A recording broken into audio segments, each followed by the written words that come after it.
Okay. Very well. Good afternoon, good evening, whichever one it is right now. In the middle. Good in the middle, everyone. It's nice to middle with you all.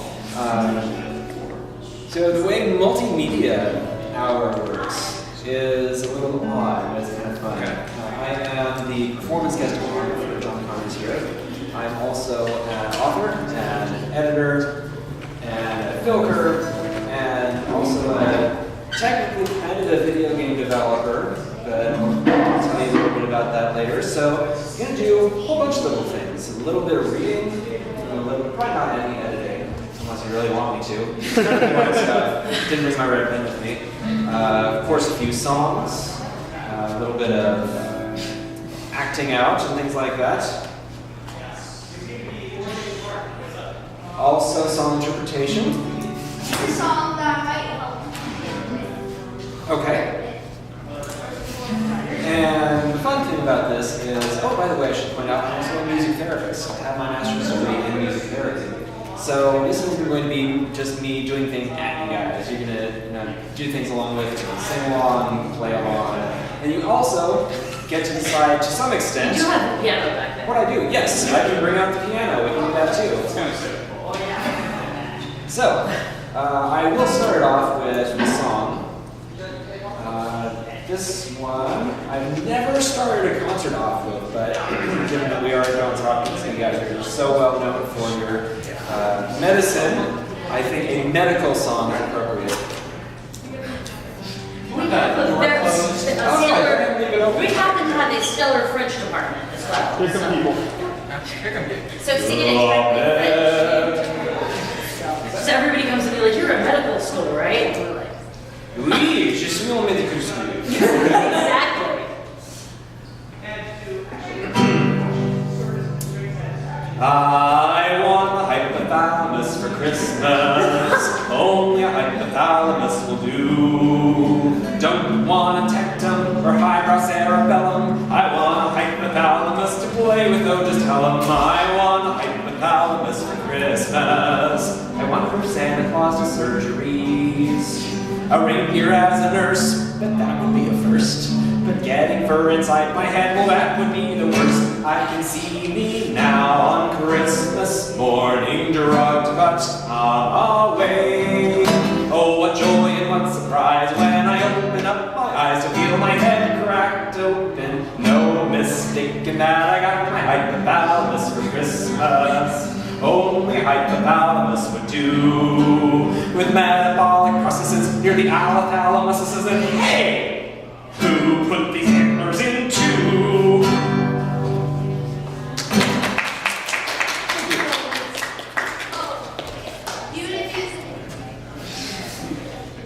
All right. So, shall we do a song next? Shall we do reading next? Oh, yes. Yes. Song next. All right. I'm going to do it randomly. Flip up into that. Okay. Does John Hopkins University also have an astronomy program? Wait, what? Yeah, we I think Sweet. We're Okay. associates. Sorry, we're associated. Technically, space My station bad. isn't. Yeah, it's here. The Hubble thing. Hubble thing. Okay. Hubble is. Well, that works perfectly. Perfect song to do at John Hopkins University. Orion, you are a Greek constellation. Your 7 stars, including Betelgeuse, Rigel, Bellatrix, Mintica, and Alniva. The 7th is Saiph. There are no.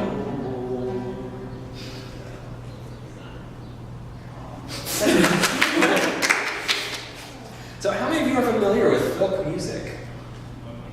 The term. Nice. Okay. Who knows where filk, the term, came from? I assume from the word folk. Yes, you are correct.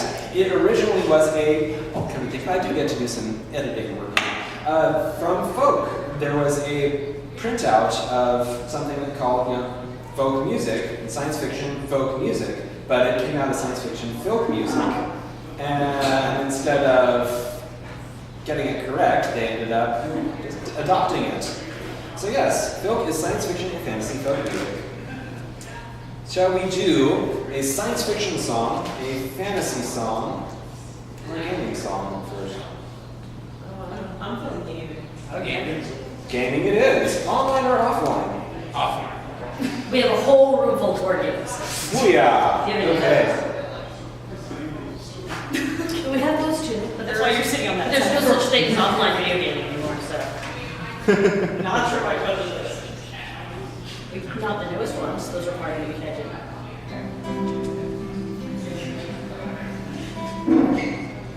When I was just a young newbie, I asked my DM, what should I be? Should I be dwarven? Should I play an elf?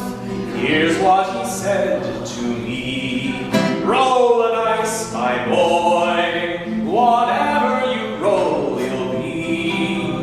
The future's not yours to see. That's reserved for me. When I was wizard level 12, I asked my DM, what should I do? Should I cast lightning? Should I cast sleep?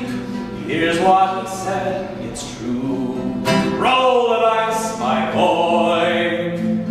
It's time for your saving throw. Nope, I'm gonna try that again. Roll a dice, my boy. Whatever you roll, you'll cast. Now let's see, you rolled a 3. Pity. You'd better run fast. When I was done with gaming and I wanted to ask my girl to marry me, I got kind of nervous, so I asked my DM, here's his advice. Roll the dice, my boy. It's time for your saving throw. Versus charm. You rolled just a 1. You failed. To the church you go.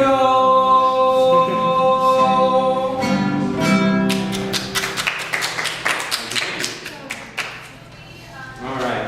We'll do one more song and then we'll move on to something else. Shall we do a fantasy song, a pirate song, or an audience participatory song? Audience participatory. Sweet! I have just the right one.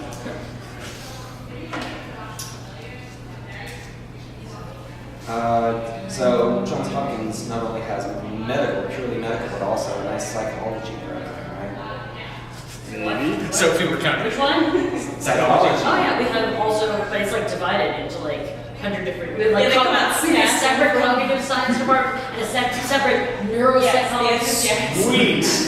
All right. There's kind of a right half and a left half. I'm so glad to hear that. You can also do a music song, so we have a whole conservatory. Too much caffeine, can't. Awesome. If you hear the voices tell you clap your hands, or hallucinations give you extra hands, if you're taking medication, if your brain is on vacation, if you're president or Jesus, clap your hands. If you're catatonic, don't clap your hands. If you're hemiplegic, just snap a hand. If you're addict, if you're manic, if your disorder is panic, if you ought to be in rehab, clap your hands. One more verse. If you're OCD, go wash your hands. If you're narcissistic, give yourself a hand. If you're bipolar, never mind. If you have something that's on your mind, if you want to turn the lights off, clap your hands.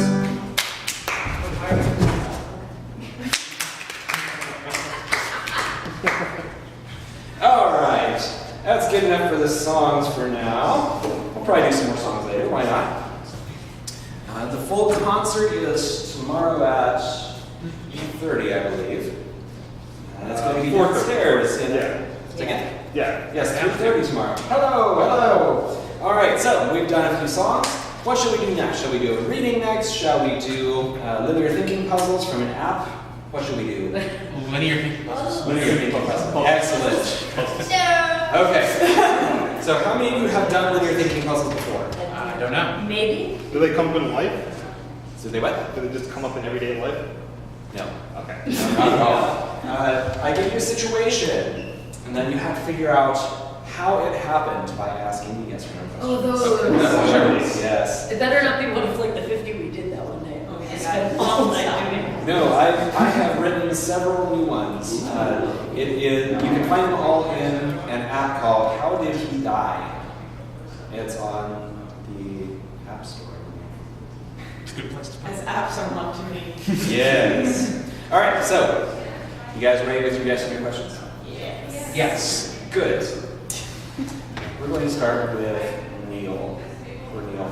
Neil, when he was found, was dead. Yes. Yes. He was found still in his suit in the Pacific Ocean, but he did not drown. And he was not killed by a shark. How did he die? Was he killed by a jellyfish? No. Was it a diving suit? No. Was it a business suit? No. but Was it a weird. birthday suit? I also like the way you're thinking. But no. Was it a bathing suit? No. What was it? Was it a spacesuit? Yeah. Yes. So, how did he die? Impact. He was burned up. Good guess, but no. He came down in the shuttle recovery thing, but no one picked him up and he starved. That's it. I jumped in the ocean, swam for right before. That's so tragic. I can say yes to part of that, no to part of that. He came down in a shuttle recovery thing. Yes. And he broke his neck on it. He just said Was he alive and well when the when it hit. when it hit? We're just calling it. Alive, yes. Well, no. Was he on fire? No. Had he injured himself and was going to Yes. shock and sepsis? No. Okay. Was he trying to swim for help? No. He's trying to eat himself. Was he injured? Yes. Okay. Did Was he, there someone else with him? No. Did he die of those injuries after entering the ocean? No. Did he enter the ocean of his own volition? Yes. Is the capsule he landed in now at the bottom of the ocean? No. Did it bounce? On the ocean? I don't know. Did he believe someone was coming to save him? Yes. Did someone come to save him? Not in time. Not in time, right? Not in time, but there were in fact people. Was his belief justified? Were there people on the way? Yes. Okay. Yes. Did he die of cancer? No. Did he drink too much seawater? No. Did he die from the injuries? No. Are we talking about like some kind of paradoxical hypo or hyperthermia? No. Okay. Was he injured by a non-shark sea creature? Cthulhu, no. Yes. Was he injured by a disease? No. What did he not? Did he die because there was no air in the suit? Yes. Did he die because there was no air in his pod? No. So There's he, no air in the intakes.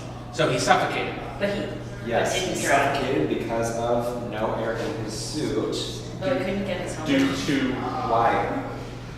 Pressure. No. Because it was damaged in the impact. that would make it easier for air. I'll give you guys a close enough on that one. Yes. He ended up knocking himself unconscious on the way down, and since he was in his suit, he ran out of oxygen before his respiration began. Okay. Good work, you guys. Okay, let's do another one. Again. Let's do another one. Let's do one that's easier so you can get it faster. Stabbed with an icicle. What? Stabbed with an He icicle. was standing on the lava ice. Is that true? Definitely Butler. It was the alpha straw. Julia's a fish. Julia Ben. Slit his wrist describing how big the fish was in the phone booth. Oh wait, no, that that I wasn't feel like how there it were trust. some not here. Ben was an inquisitive little boy. Sorry, Ben. You died. Ben, you died. Sorry. Please tell me the name, not tennis. You can find out how you died. Ben was an excellent student. Okay, His different. favorite. Oh. Burn.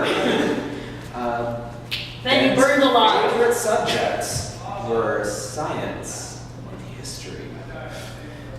Ben died doing his homework. Awesome. Was he Don't doing the involve volcano? death? Not a volcano. How did he die?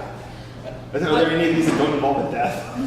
The app is really called How Did He Die? Did he poison himself? No. Did he have cancer? No. Was it science homework? Was it science homework? Yes. Was it history homework? No. Was it because of the homework? Yes. Was it written? Not that part of it, no. Was the homework being done out in the field, so to speak? Yes. Was the homework poisons? No. Already asked that one. Was he doing archaeology in a zombie skeleton T-Rex ape? No. Ah! Was he at a dig of some kind? Was he at a dig? A dig, archaeology dig. No. Okay. Well, I was wondering if that was Was he at a volcano? He was not in a Was this volcano. work archaeology related? No. Were there chemicals involved? No. Did he die? He was in the void of nothing. Did he die? Not die of a disease. Oh. That's a great go-to though. It's like the majority of deaths do fall from that death. You're gonna avoid all the disease-related ones now, right? Did he die of death? Well, Did he die of? something? Yes. Did he die of crazy psychopath persons? Was he murdered? Was he murdered? He was not murdered. Okay. What? So the death was an accident. The death was an accident, yes. On his part? What? On his part or someone else's? It's yes and no. So, yeah. Was it on accidental on his part? I'll say yes. Was he the only person Was involved? he? Yeah. Was he the only person involved at the time of the death? Yes. Same question. Should he have been supervised at the time? Oh, heavens, yes. Were there any animals related to the death or involved in the death? No. Well, that was that one. Did he kill himself? Not intentionally. Was the experiment a physics experiment? Or was he doing an experiment of some sort? Yes. Verified. Was it a physics experiment? Arguably. Was it a chemistry experiment? Less arguable. Inarguably. As in it was, or you can't No, remember? it wasn't. Was it at an abandoned place? No. Did he do that thing where he held the bowling ball, let it go, but he pushed it in his head because he didn't really understand? And smacked him in the head. And it was tied to his left. No. No. The place is abandoned. Right, you're supposed to just let the bowling ball that doesn't hit you, but he pushes it instead. Was his homework about something that can explode? At all? Something that tends to explode? Kind of. Intended to explode? No. Something that tends to explode. Tends to. Well, again, kind of. Okay.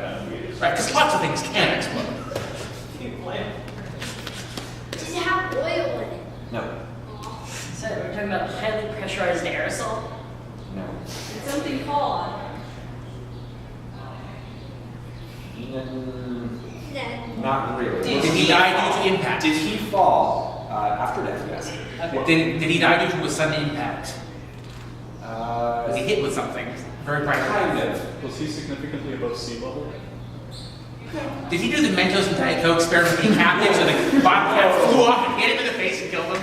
I already said highly pressurized aerosol. Oh, that's not aerosol. Oh, it's Was he on the playground? Was he on the playground? I don't think so. Possibly. Is he a high school student? Kind of. No. Is he a college student? No. A graduate little. student? No. Come on. Other trigger. Approximately. Okay. Is he human? Yes. Okay, because Juliet is a fish. Often a good question in these. Yeah. Because sometimes the answer is no. Hey, did he die of an explosion where he had this I would say he did not die in an explosion. Was he doing something age appropriate? No. Electricity involved. Yes! What? Yes, electricity was Did involved. he electrocute himself? Yes. Was Did he he in a electrocute bathroom? himself with one of those potato Was he batteries? in a bathroom? He was not in a Was he in bathroom. a pool? He was not in a pool. Was he near some water? Not a toaster. Was he trying Was to he near water? Was he Near water. trying to replicate Benjamin Franklin's kite? Yes! Yeah! He's a history lesson involved And somehow. I would like to point out, ladies and gentlemen, that the person who finally got the last clue is wearing a key around her neck right now. So we want to back up a little bit. Yeah. Okay, shall we do one more linear thinking puzzle or shall we do reading? One more. Okay. I should point out again that this app is available on the iPhone. Is it not available on the Google Play Store as well? The Android? I don't think so. I think it's only available on one platform at the moment. But the person that I developed it with. We should do this like late at night. We should. Late at night under the covers. After the rain. This is meant to be done in a group. It's great for like long car trips and standing in line at the amusement park, things like that. We could do it on one of our meetings or something. Okay. As an argument in car. All right. So one more. Make it about. I have one that he has used many times. Okay.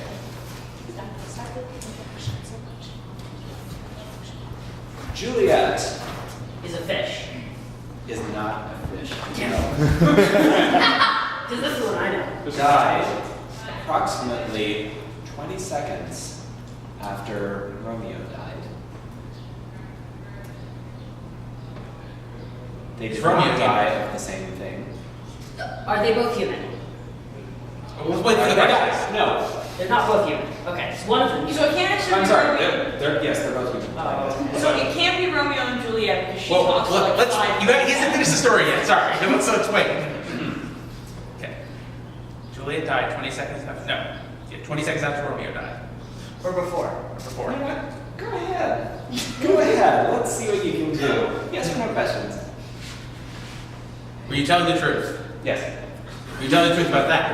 Was either that was questionable? Was either the suicide? Was it a suicide? Either. No. Either. Neither was a suicide. No. They were both human. Did either of them cause the death of the other directly? Yes. Was it a murder? Was one of the deaths murder? Yes. Were both of the deaths murder? No. Keep thinking on it. Was there an explosion? I think that's what you meant. That's what I meant. Did Romeo cause Juliet's cancer? I think I will say yes to the explosion. Wow. Good question then. Not. Well, that's Was it from a bomb? No. It's like, let's go. Is One Romeo- of them take a firecracker in the face. Wow. Nasty. No. Did Romeo cause Juliet's death? No. Did Juliet cause Romeo's death? Yeah. Did Juliet cause Juliet's death? Yes. Was there poison in both cups? No. She forgot to build up the immunity. Was one of them like exploded and the other one had like forced trauma? One of them was burned, one of them had forced trauma. Those are two different ways to die from a bomb. There were two different ways to die.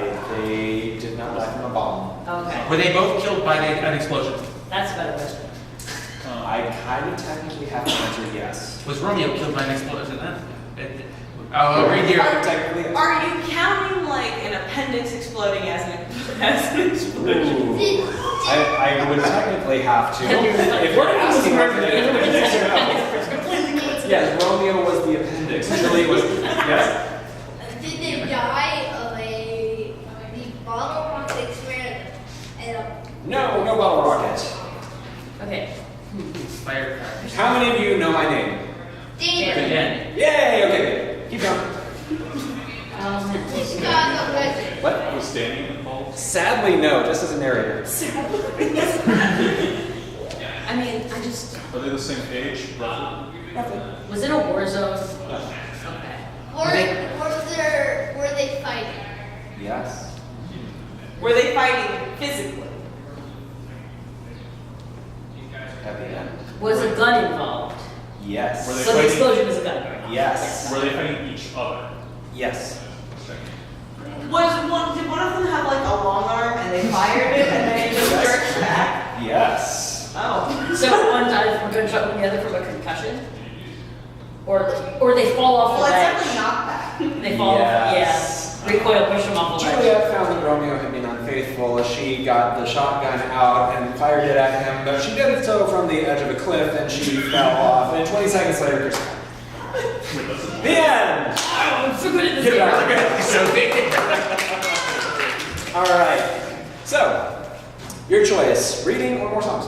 Reading. Songs. We haven't done reading yet. Yeah, we've Songs. got Okay, we have We'll do songs after. I will give you guys a choice. We have my first children's and young adults novel. It's about a baby dragon that gets abandoned as an egg and is raised by family birds. Or we have a, oh well, okay, I think we're another answer. Or we Here's the have other one. collegiate level epic fantasy. You can't get through all of that. Egg. I will not. I would only read the author's note from this one and then maybe enjoy it. So I might buy the egg one, but you read that one. Both. Okay, how many for this one? Raise your hands. How many for this one? Raise your hands. Both. Whatever. Okay, we'll start with this one, and then I'll give you yes or no choice on that one. Let's see. Shall we do the very beginning, or shall we do a funnier section? Funnier section. Okay. But like with context. Like if you give us like what No context. No context. I've been outvoted. These are almost very good. How did he die? I'm just kidding. Oh, he was eaten by the dragon that his mother took in. I mean that really happened. Rock, rock, rock. Baby birds went silent as they eyed the movement of their unhatched siblings' egg. The rocking stilled. They looked at each other and shrugged. Silence. Stillness. Rock, rock, rock, silence.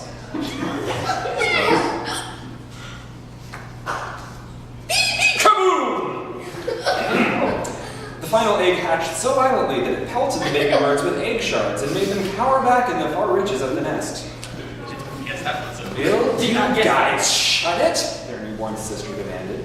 I'm trying to sleep. The birds tried to size up their younger sibling, looking back and forth from themselves to her, but the comparison proved too difficult for their young minds to make. None of them had ugly, sooty skin without so much as a tuft of down to cover it. None of them had wings so thin you could almost see through the underside. None of them had such jagged, deformed beaks.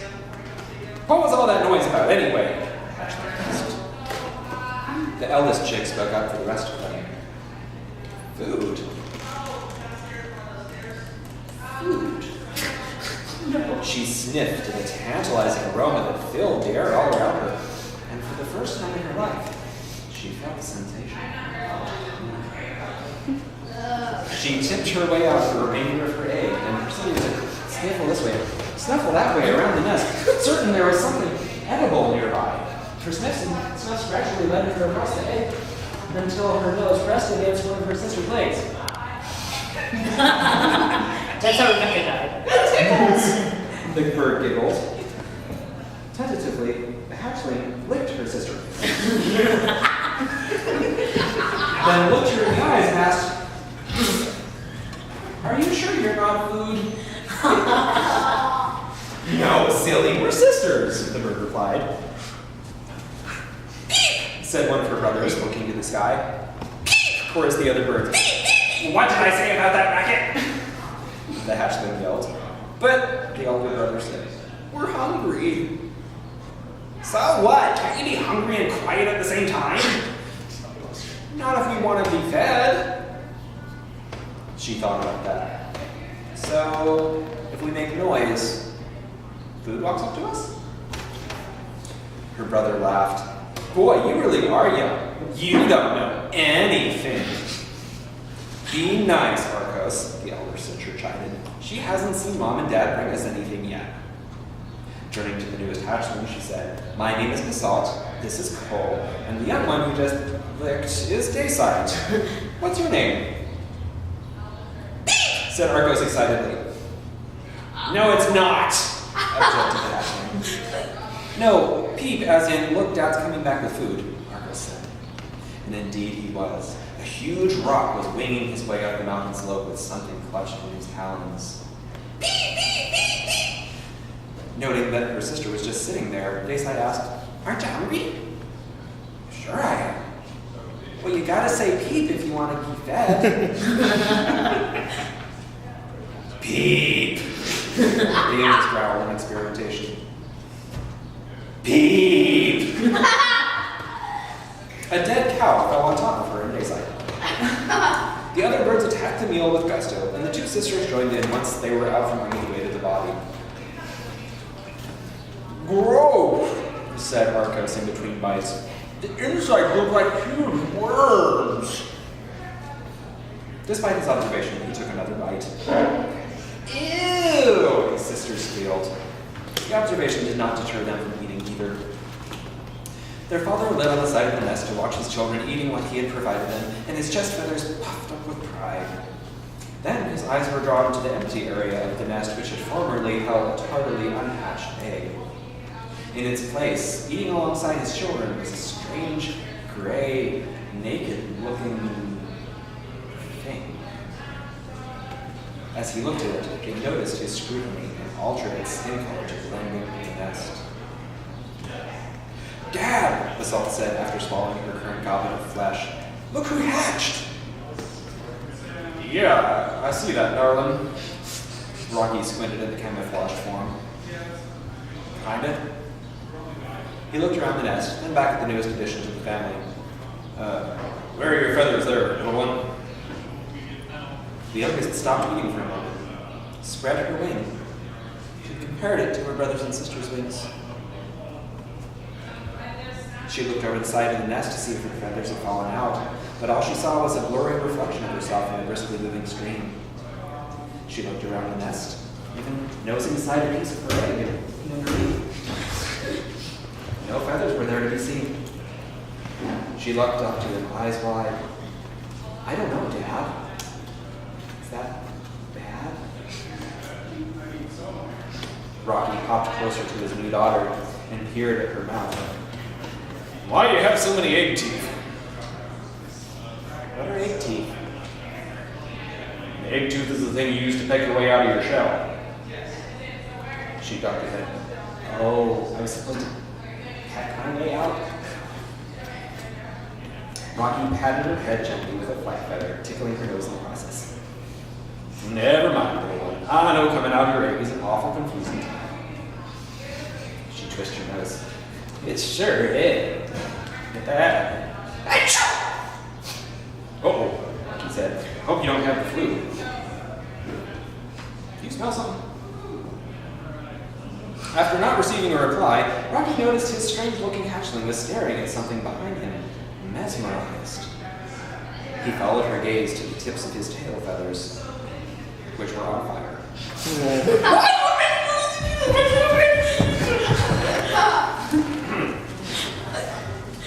Rocky hopped straight into the stream to take a frantic, splashy bird bath. So amusing was the spectacle that the children abandoned their meal to watch it. They were falling over laughing by the time he got out, and Rocky joined them in affability. "Wonder how that happened," Rocky said, or the salt said. Ever the practical one, she looked around the nest for anything that might have started a fire. "Hey, look at me," said Arcos, scrambling atop what was left of the cow's midsection. "I'm the king of the worms!" Cole, even Arcos toppled.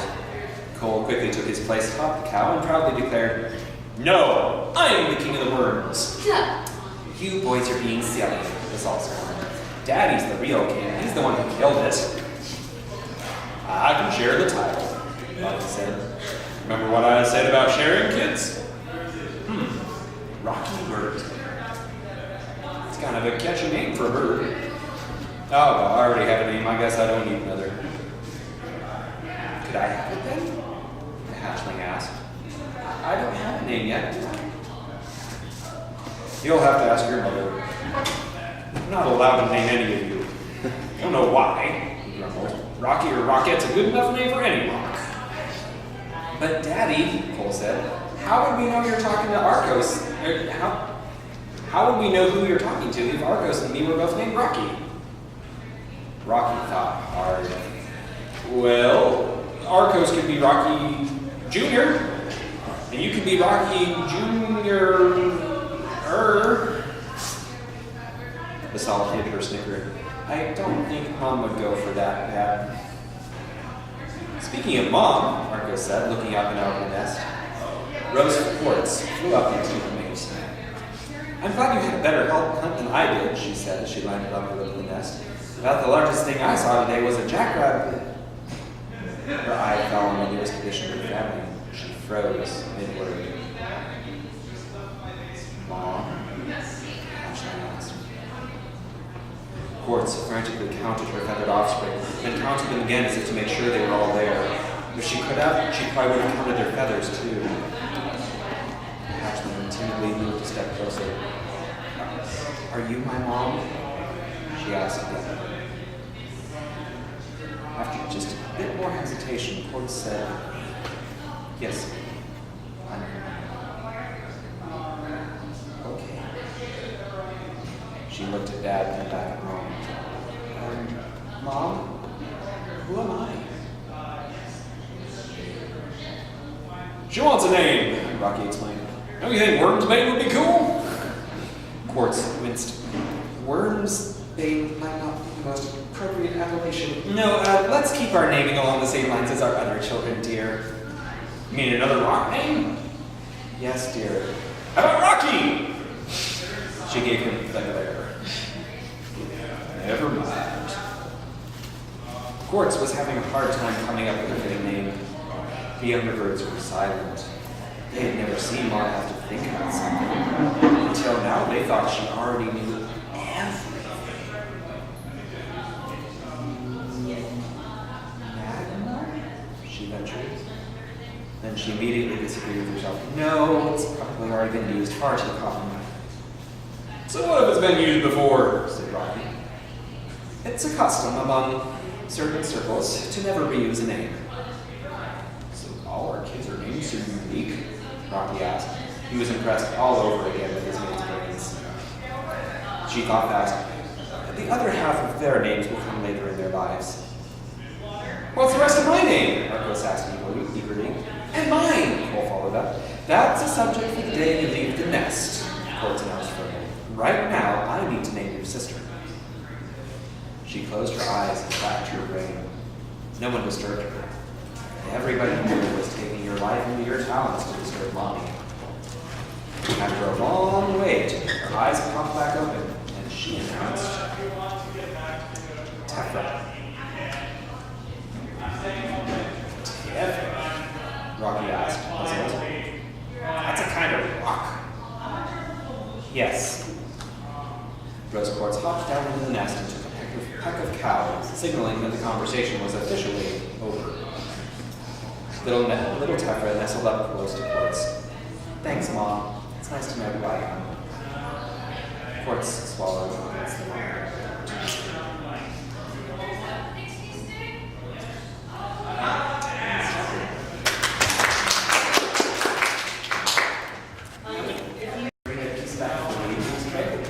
Here you go. I don't know if that's a yes or no. Yes, please.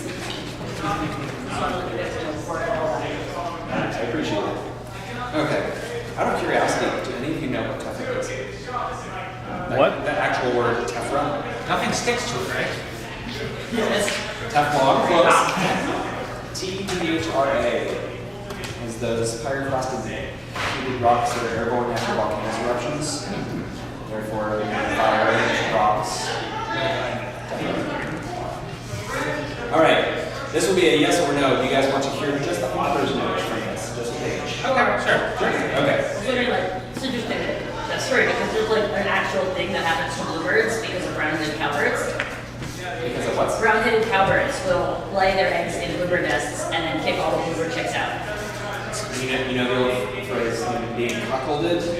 The cuckold birds. Yeah. Exactly, yeah. Parasitic, brood parasites. And chapter 1 tells you how she came to be in that nest. Chapter 2 tells about them finding the extra egg and just talking about what to do. Chapter 3, they find out what's in the egg. Chapter 4, the siblings start growing up. It's really a fun story. The only book, by the way, that has won any awards. Hang on. You won 3. Alright, but to the collegiate level. I don't know if people follow. Warning. If this is your first fantasy novel ever, go no further.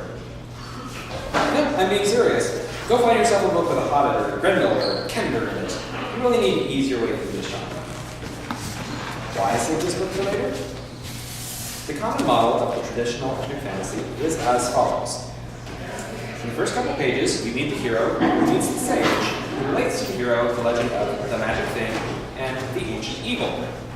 The ancient evil's peons then ruin life at home for the hero, so for the rest of the series, the hero must quest for the magic thing and vanquish the ancient evil. The hero then returns home, becomes the benevolent ruler, and lives happily ever after, provided there's not a sequel. The model is so predictable, it can be written out in a single mathematical formula. And I actually give you the formula here for how to write that story. Looks legit. The common model makes for an excellent, well-rounded story, or else it wouldn't become so common. But no matter how hardcore the fantasy connoisseur, it can get a little boring being able to guess the ending of a book in the first 50 pages. Thus, in an effort to bring back some of the wonders of all-time fantasy readers, this book intentionally does none of those formulaic things. Nor does it delve deeply into Fantasy 101 topics, like spending copious paragraphs explaining that dwarves are short. Instead, set your expectations on some fine collegiate-level fantastic ponderings, such as, how might the presence of magic affect a flat world's physics? How can one tell the difference between a person hearing the voice of a god and someone having a psychological breakdown? How much loyalty can one expect from and give to any single deity in a polytheistic world? You're still reading? My, aren't you the adventurous one? Very well. Don't say I don't. And that book is called? This is Ending and Ending. Ending and Ending, thank you. First book of the Laureate Pentology. And yes, the whole series is done. Okay. As of last year, it's through Dark Quest Books. It's available, obviously, hardcover, and you can get it on Kindle now. A bunch of things. By the way, those and CDs and stuff are available at the dealer's room, but it's there, and we still have time for probably another 2 or 3 small things. Shall we do another thinking puzzle? Shall we do another song? Puzzle?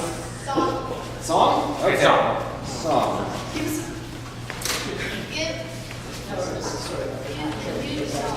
Because that's fantastic. Best for your class. All right. How many of you No, but also Emily mentioned the Star Wars teams to prepare. shall we do? Okay, Star Wars song. Could be. First, start first. It's become one of my more popular songs of the Okay. And by the way, I had this conversation recently with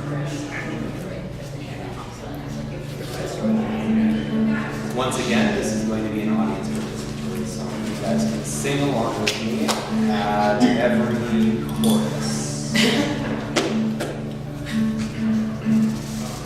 I worked really hard and I became a Padawan.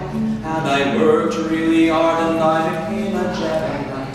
Then I worked really hard and then I worked hard some more. And it dawned on me that I would rather be Sith Lord. Have minions work for me.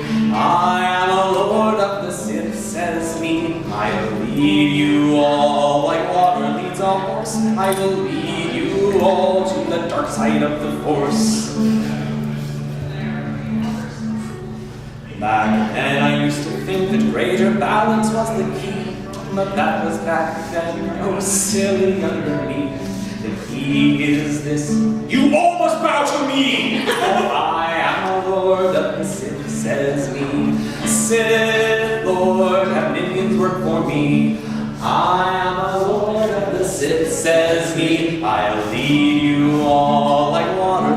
horse. I will lead you all to the dark side of the force.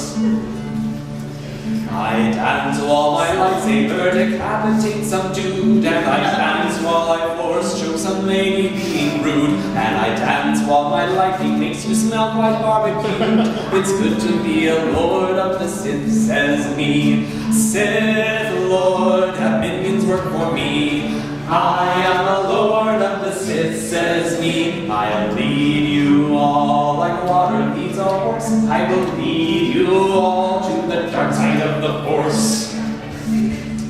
What exactly do you mean by your solitude so referential? If I were you, I would be more deferential.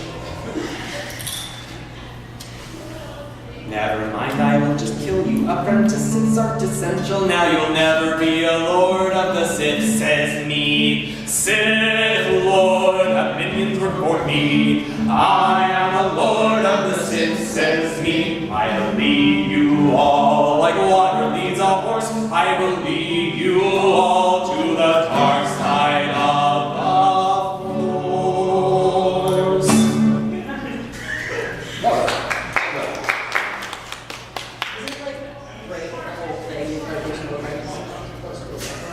I know nothing about Star Wars. Alright.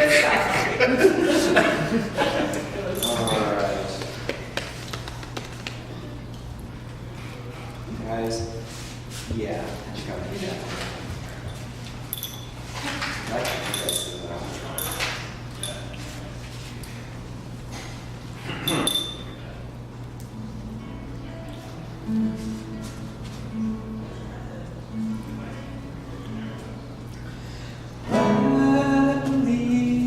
Animal pops its head out of the hole, whack-a-mole. When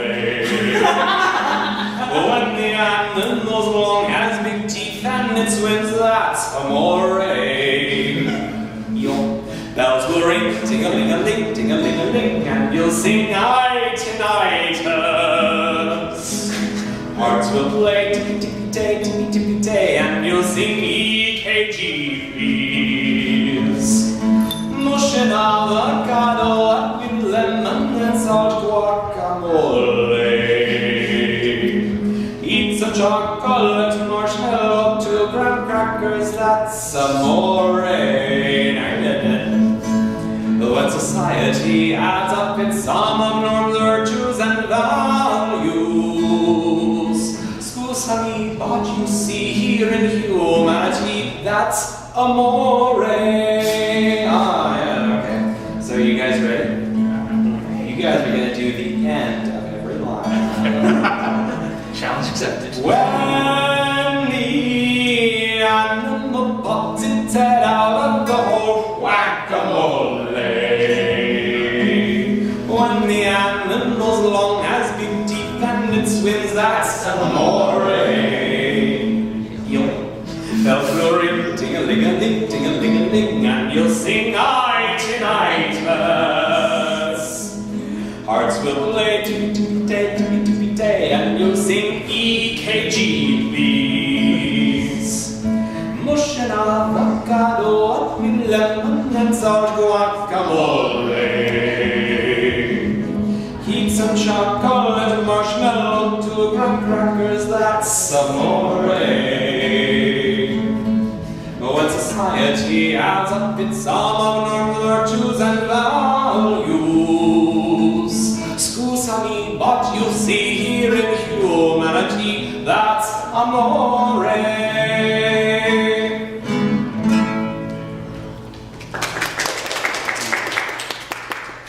All right. I'm gonna give you guys a choice between 2 songs as the last song for the 20 hour. I'm going to give you guys a choice between a song having to do with. Never mind. Oh, wait.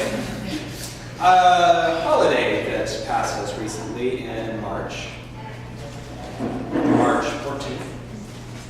Okay. St. Patrick's Day? No, alright. Hi. No, not. That's God, 50. Oh, come on. March Madness? Hide it. Pi Day! That's correct! 3.14 is Pi Day. What was the big Actually, one? I would celebrate Tau Day. Thank you very much.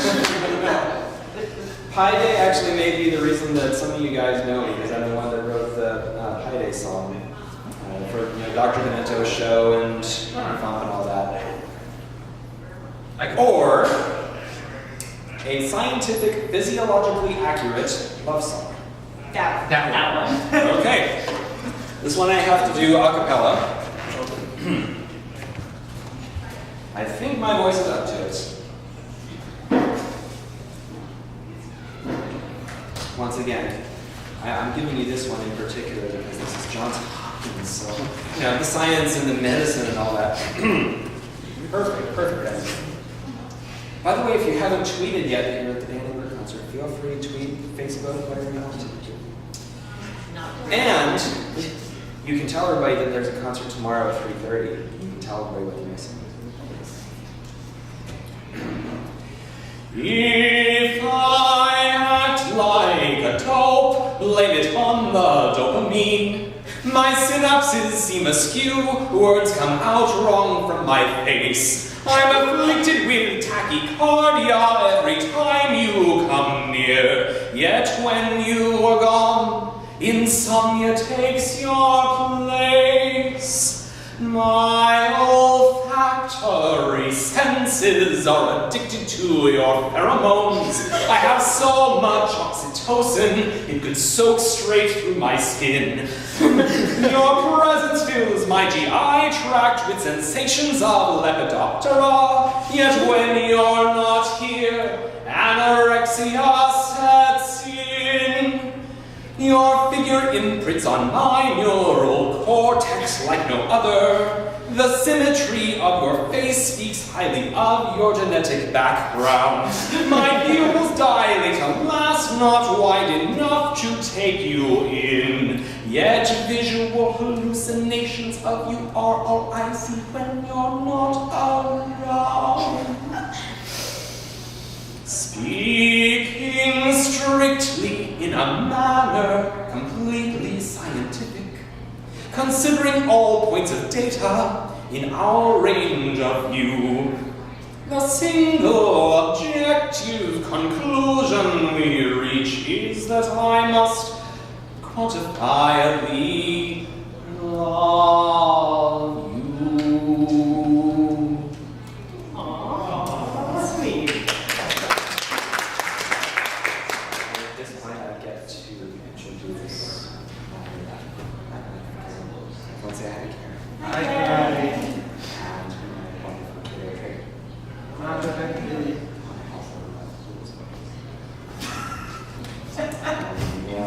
all right. Well, that is the end of Multimedia Power. Thank you all for coming to JohnCon.